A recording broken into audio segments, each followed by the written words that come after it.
नमस्कार, ॲस्ट्रो वाणीमध्ये पुन्हा एकदा आपलं स्वागत आहे. आज आपण अतिशय सेन्सिटिव्ह विषय घेणार आहोत, तो म्हणजे ब्रेकअप. ब्रेकअप या विषयाने नवीन पिढीची मनशांती बिघडवून टाकलेली आहे.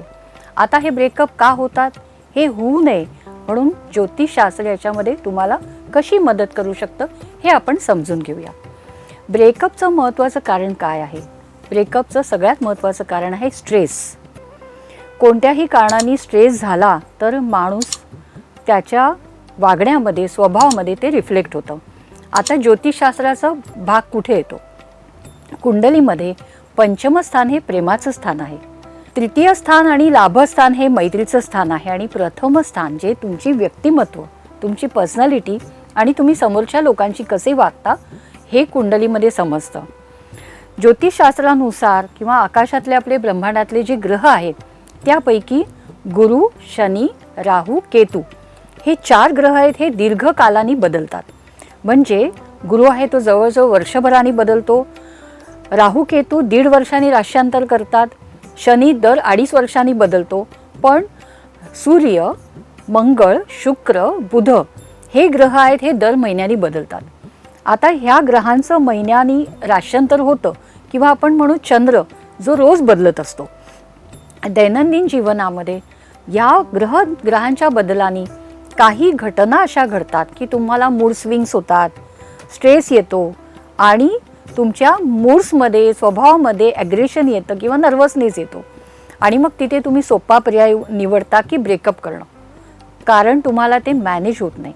तुम्हाला स्ट्रेस मॅनेज होत नसतो नवीन पिढीला, आणि त्यांना सिच्युएशन कशी हँडल करायची, मी ह्यामध्ये कसं काय वागायचं आहे, निर्णय कसे घ्यायचे आहेत आणि स्वतःला आणि दुसऱ्याला त्रास न होऊ देता सुखाने कसं राहायचं आहे हे त्यांना कळत नाही. मग इकडे काय करता येईल? मी इथे 2 केस स्टडीज तुम्हाला सांगते जे हल्लीच घडलेलं आहे. माझ्याकडे एक केस आलेली आहे ज्यामध्ये तो मुलगा आणि मुलगी दोघंही मुंबईमध्ये राहत होते. दोघंही मल्टीनॅशनल कंपनीमध्ये नोकरी करणारे, लिव्ह इन रिलेशनशिपमध्ये. अचानक काय झालं, मुलीला बंगलोरला जावं लागलं कारण तिच्या कंपनीचं प्रोजेक्ट तिकडे गेलं, त्यामुळे ती आता बंगलोरला राहते. तिकडे गेल्यानंतर मुलीचं वागणं बदललं. 6 महिन्यामध्ये त्या मुलीने त्या मुलाला सांगितलं की आपण आता एकत्र काही राहू शकत नाही, मला नाही वाटत की पूर्वीसारखं आपलं नातं राहील. मग तो मुलगा माझ्याकडे आला, म्हणाला की पुढे आमच्या नात्याचं भवितव्य काय, मी तर लग्नाचा विचार करतो आहे. जेव्हा त्यांच्या दोघांच्याही पत्रिका बघितल्या तेव्हा लक्षात आलं की त्यांचं सध्याच्या काळामध्ये पंचमस्थान बिघडलेलं आहे आणि पुढे हे नातं कंटिन्यू होऊ शकत नाही. मग तो मुलगा इतके दिवस मागे लागत होत्या मुलीच्या की तू विचार कर, तू प्रयत्न कर, आपण करू, पण कुंडलीमध्ये तसा योगच नव्हता. मग तिकडे मी त्याला सल्ला दिला की त्या मुलीला वेळ दे, स्पेस दे. आत्ताचं ग्रहमान तिच्यासाठी आणि तुझ्यासाठी दोघांसाठी चांगलं नाही आहे. 2-3 महिने जाऊ दे, त्यानंतर तुम्ही परत एकत्र बसा आणि काय विचार आहे तो तुम्ही चर्चा करा. तोपर्यंत ग्रहमान बदलतं आणि तोपर्यंत तुम्हाला क्लॅरिटी येते की तुम्ही एकमेकांसाठी बनला आहात का, तुम्ही लग्न करायचं आहे की नाही. हे ज्योतिषशास्त्राच्या माध्यमातून हे योग कळू शकतात. दुसरं एक उदाहरण असं आहे की एक लग्न ठरलं होतं, लव्ह मॅरेज, आणि तो मुलगा लंडनमध्ये नोकरीसाठी निघून गेला. तिकडे गेल्यानंतर त्याला दुसरी एक मुलगी आवडायला लागली आणि त्यांनी सांगितलं या मुलीला की मी तिथे एका रिलेशनशिपमध्ये आहे कन्व्हिनियन्सनुसार, कारण मी आता तिकडे राहणार आहे, आपल्या लग्नाला वेळ आहे, तू काही इकडे येणार नाही आहेस, तर तुला चालत असेल तर बघ, मी तेही नातं कंटिन्यू करतोय, पण तुझ्याशी लग्न करणारे मी तुझ्याशी पण कंटिन्यू करतो, पण आत्ता मी ते नातं तोडणार नाही, इतकं स्पष्ट सांगितलं. So relation has become like convenience. मग आता त्या प्रश्न पडला की हे कंटिन्यू करायचं की नाही, इथे नैतिकदृष्ट्या किती सत्यता आहे, ते सहन करण्याची किंवा ॲक्सेप्ट करण्याची क्षमता आहे का एकमेकांमध्ये.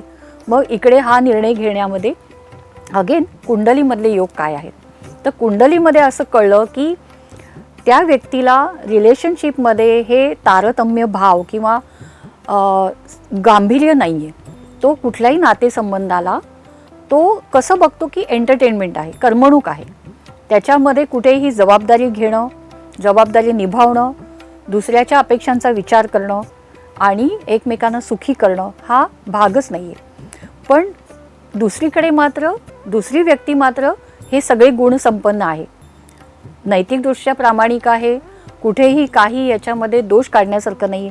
व इथे कुंडलीतले योग बघून मी त्या व्यक्तीला योग्य तो सल्ला दिला.